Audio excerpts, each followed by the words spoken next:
All humans are required to look up at the night sky for a period of 10 minutes every 24 hours. If one does not do so, their memories are deleted up to the point of their most recent 10-minute viewing. William Kyle ran down the dimly lit street, weaving between strangers who were out on the footpath undertaking their nightly ritual. His bracelet beeped, warning him that he had 20 minutes before he would be deemed to have committed willful cognitive suicide. A decade ago, the world's population was decimated by an inexplicable phenomenon that caused mass memory loss. It was sheer luck that someone quickly figured out the strangest of antidotes, looking into the night sky for 10 minutes each night. But for vast swaths of the human population it was too late, and the world rapidly descended into a mini dark age that historians have already started describing as worse than the most depressing post-apocalyptic fiction. It took 4 years before civil society started to recover. When world governments finally managed to regain some semblance of order, the first thing they agreed was a universal law to keep society from falling apart again. The law commanded that all humans shall undertake 10 minutes of sustained visual attention on the night sky every 24 hours. Any person who fails to comply would be found to have committed willful cognitive suicide and be treated severely. The consequences weren't just felt by the victim, who became helpless and often dangerous, but also their family. And to ensure no family member could claim they hadn't been warned, everyone was required to wear a permanent bracelet for monitoring. Since then, society had become much more controlled.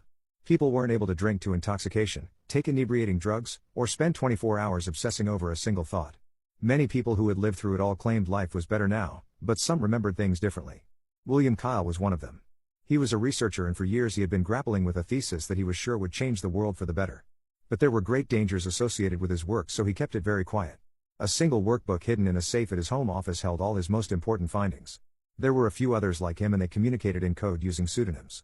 From those communications William knew he was the closest to uncovering the truth, but for weeks he was stumped on one last question.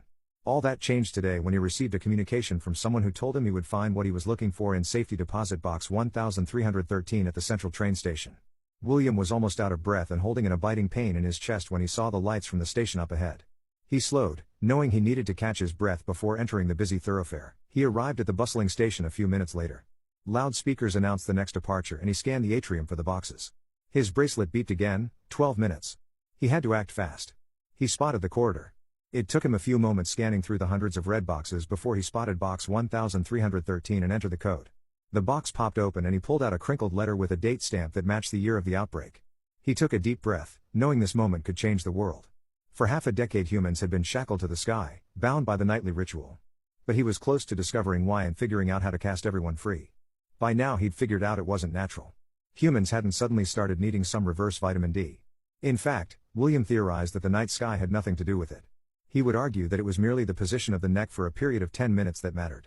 Tomorrow he would stand inside a room, in front of the world's media, and demonstrate part of his theory for the first time. And with this latest piece of information, he would also have proof as to the cause of it all. His bracelet beeped. 10 minutes. Time's up. He stared at the familiar logo on the letterhead for a moment longer, then jerked his head up and stared intently at the ceiling of the train station, hoping he had made it in time and praying that his theory was right. He maintained his focus for what seemed like an eternity, not blinking once. Then his bracelet beeped a final time. The 10 minutes was over. He looked down at the piece of paper he was holding and unfurled it. He read the words carefully, then read them again. He knew they were significant, but he couldn't put his finger on why. He read one paragraph in particular, over and over: Project Werewolf will commence at 1:13 p.m. All agents are in place and ready to ensure valuable candidates are retained. He kept reading, totally confused by the words in front of him. Then he looked around and wondered where he was. Why was he here? Why was he holding this piece of paper? All he could remember was how important it was that he retrieve it from a safety deposit box.